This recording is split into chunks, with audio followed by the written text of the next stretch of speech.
Event listeners are functions that run when a specific event occurs on a web page. They are used to respond to user interactions such as clicks, hover-overs, and key presses.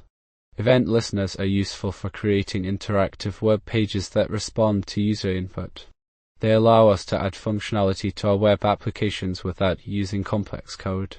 There are several types of event listeners, including onclick, onmouseover, and onkeydown. Each type is used for a specific purpose. To add an event listener, we use the addEventListener method. This method takes two arguments, a type of event and a function to run when the event occurs. When adding an event listener, we can also specify options to customize its behavior. These options include capture and wants. To remove an event listener, we use the removeEventListener method. This method takes two arguments, the type of event and the function to remove. When an event occurs, it can be captured by multiple event listeners. We can customize the capturing behavior using the capture option.